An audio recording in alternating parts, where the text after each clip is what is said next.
Bonjour, nous sommes le jeudi 21 janvier 2021 et je crois que je vais appeler ça les États-Unis ont la gueule de bois. Alors, hier et les jours précédents, à partir du 17, il n'y a pas eu le soulèvement populaire qu'espérait monsieur Trump. Il y a même eu une passation des pouvoirs sans incident. On montre des photos d'un manifestant isolé devant je crois que c'est le Capitole du Michigan. Il y a un bonhomme avec sa pancarte Trump 2020. Pourquoi? Comment est-ce possible?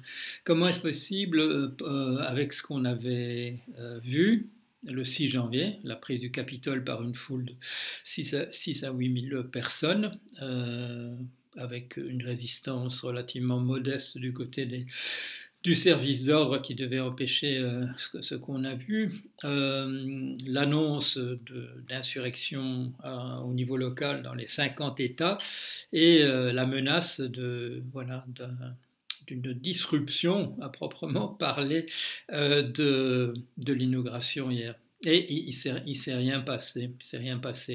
J'ai fait des bilans en cours de route, au cours des semaines dernières, sous la forme d'évaluation de ce qui tenait et de ce qui ne tenait pas.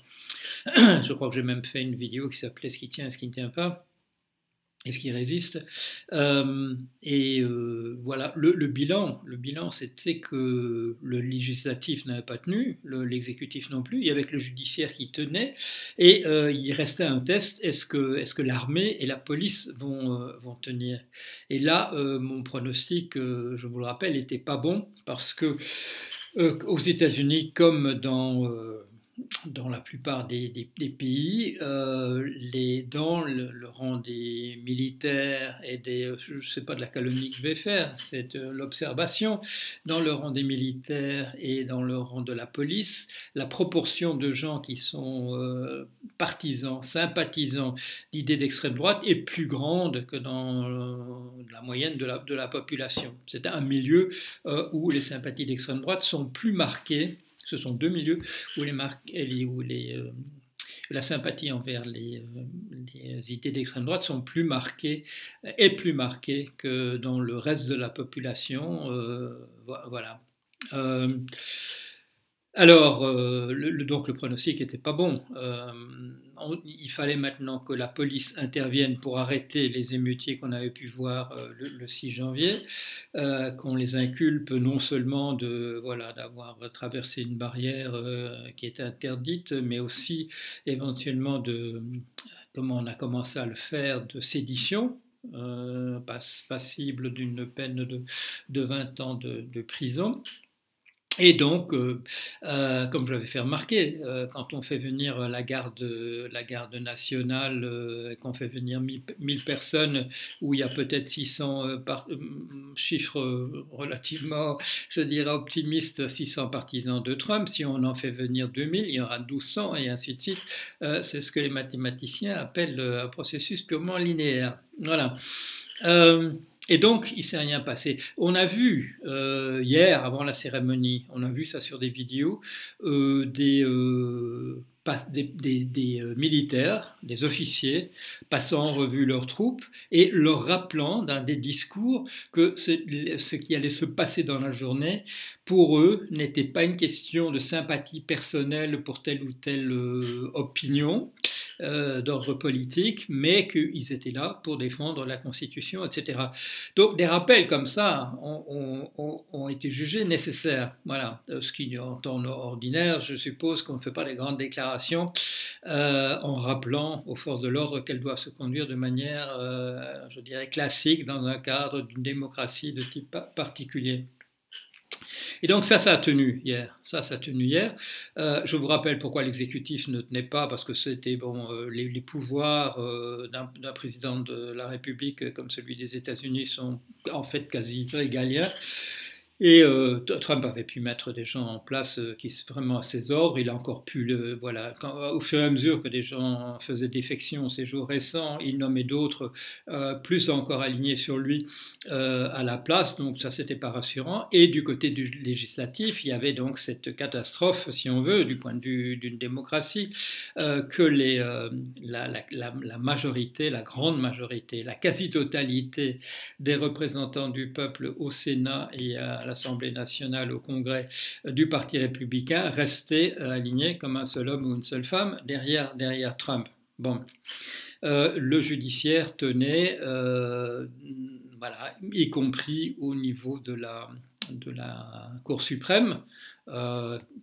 Traditionnellement, je vous ai déjà expliqué ça, traditionnellement très à droite aux États-Unis vu le mode de recrutement, et encore plus à droite ou à l'extrême droite en raison des nominations récentes par Trump.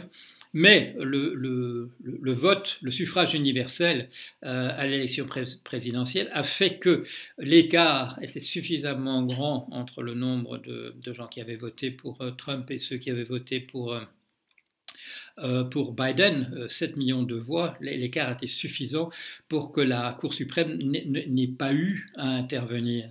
Pourquoi? Parce que le score final au niveau des grands électeurs, 306 contre 232, ne permettait pas même que des petites victoires sur des contestations éventuelles puissent faire une différence. Donc la Cour suprême n'a pas eu à intervenir. Le vote n'était pas assez serré. Donc c'était déjà une chose.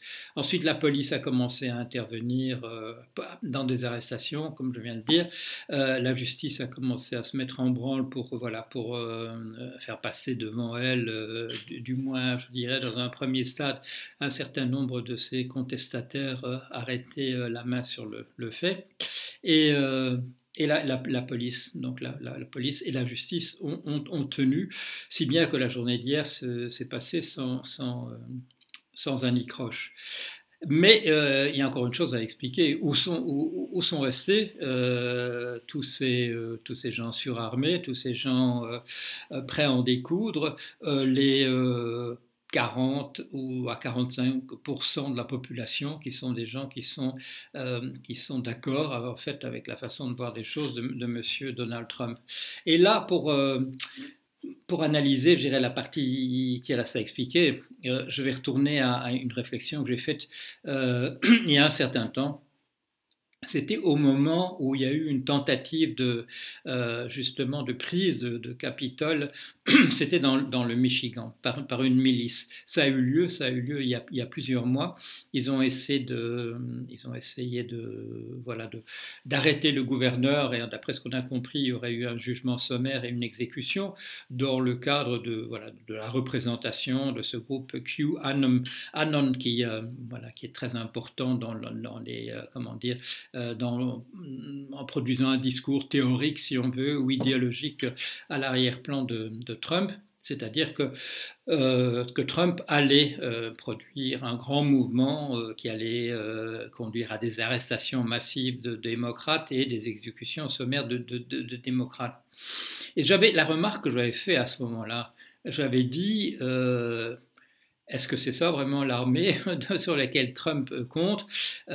Ces gars manifestement assez imbibés, assez avinés, de moyenne d'âge de 65 ans, c'est peut-être pas des troupes extrêmement fiables. Et on a vu ça aussi lors de la prise du Capitole du 6 janvier. Il y avait, on a attiré l'attention là-dessus, il y avait des dames chic bon genre, il y avait des étudiantes, il y avait un peu de tout, c'était vraiment peut-être, je dirais, un échantillon représentatif des gens qui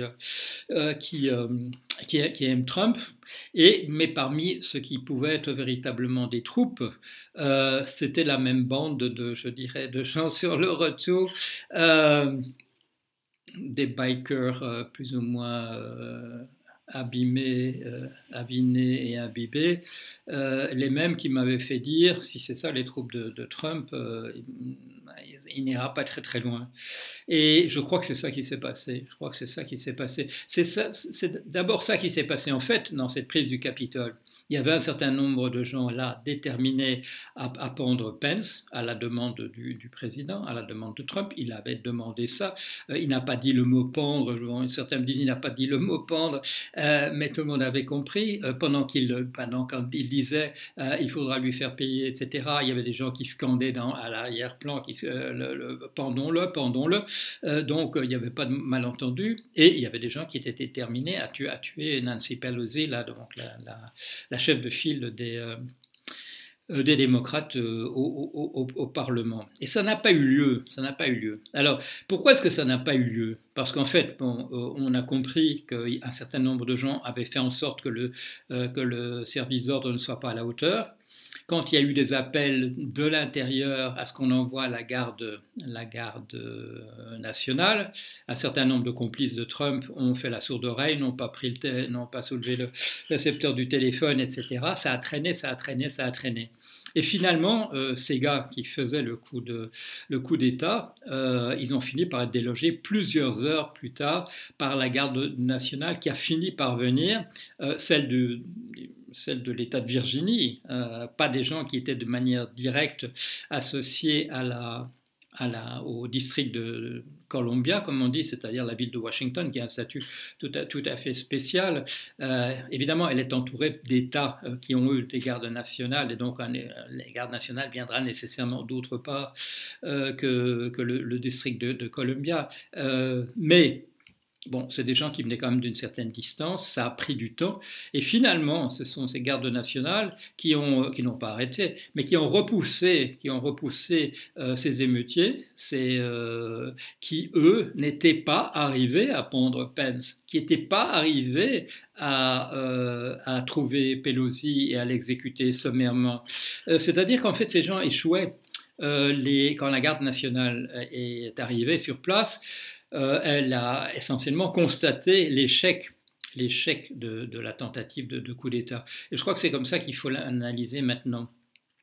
Et quand ces gens maintenant on a commencé donc à partir du 7 à arrêter certains de leurs chefs de file, que ces gens ont dû évaluer véritablement leur capacité maintenant à faire des coups d'État au niveau de l'État en particulier, avec des troupes dont on avait pu voir qu'elles n'étaient pas véritablement fiables, parce que même si on leur donnait libre cours pratiquement, elles n'arrivaient pas encore à atteindre leurs objectifs. Et je crois que c'est ça qui s'est passé.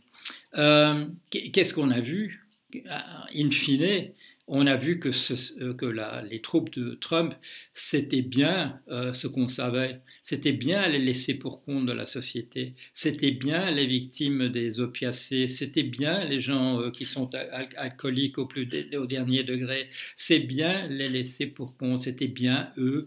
Voilà. Tout le monde a dit. Il n'y a pas de latinos. Il n'y avait pas de noirs dans les gens qui ont pris d'assaut le Capitole. Il y a eu un certain nombre, voilà, une représentation de la population, des classes aisées aux classes populaires, aux plus défavorisés. Mais le gros du bataillon, c'était les défavorisés. Et ces défavorisés, nous ne leur faisons pas de cadeaux dans nos sociétés. Nous les laissons pourrir dans leur coin. Ce sont les victimes essentiellement, voilà, des antidouleurs, de l'alcool, de la drogue. Ce sont les personnes qui ont des problèmes, souvent des problèmes psychiatriques en plus, plus ou moins induits, plus ou moins encouragés par leur situation de misère. Si on veut empêcher de voir revenir des Trump ou des gens du genre, il faudra prendre ce problème à bras le corps, prendre le taureau par les cornes, remettre en question cette société en altère, comme on dit maintenant, c'est-à-dire qu'est-ce que c'est une société en altère?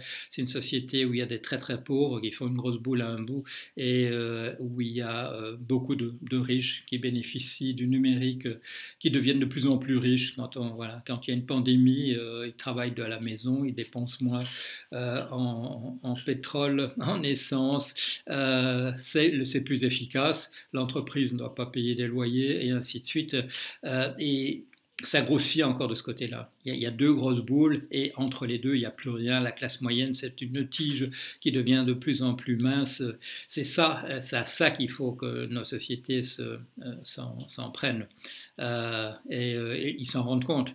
Même les gens de Davos nous disent, qui sont peut-être pas, je dirais, les plus conscients des problèmes sociaux, même ces gens, dans leur grand reset, dans leur grande remise à zéro des compteurs, ils nous parlent qu'il faut réinstaurer ils nous disent ça, qu'il faut réinstaurer un impôt sur la fortune, qu'il faut empêcher les gaz de serre, qu'il faut venir à un monde où on commence par supprimer les subventions aux compagnies pétrolières, où il faut modifier le droit, en particulier le droit de propriété.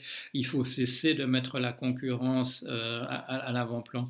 Pour que les gens de Davos disent ça, il faut qu'il y ait ils ont tiré les conséquences déjà d'une expérience à la Trump de montrer que de leur point de vue c'est pas bon pour le business et que voilà. Malheureusement, pour qu'ils y pensent à ça, il faut que ça devienne très mauvais pour le business pour qu'ils commencent à mettre ces choses-là à l'avant-plan.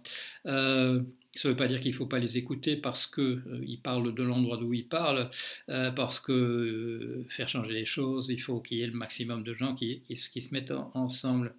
Voilà un petit bilan du coup d'État raté de Trump. On l'a échappé belle, hein, on l'a échappé belle, ne serait-ce que parce que s'il avait gagné, ça aurait donné un coup de pouce encore à tous ces mouvements du même genre dans nos propres pays. Des trucs comme QAnon, ces âneries invraisemblables qui commencent à trouver chez nous aussi un terreau, parce qu'aussi chez nous, cette société en altère avec des très riches et des très pauvres, et plus personne au milieu, c'est en train de s'implanter, c'est en train d'être là. S'il y a des gouvernements qui veulent pas, qui veulent empêcher qu'on tombe dans ce populisme de droite, il faut qu'ils travaillent tout de suite là-dessus, il faut vraiment qu'ils commencent à travailler là-dessus, reconstituer, je dirais, une richesse pour les gens ordinaires, pour tout le monde, et pas simplement pour quelques privilégiés, et les autres étant des laissés pour compte, qui, comme on le voit avec la troupe pathétique de Trump, sont des gens qui sont forts en gueule, mais le corps ne suit plus. Ils sont incapables de réaliser un véritable coup d'État. Ils ne sont pas en état. Voilà, allez, à bientôt.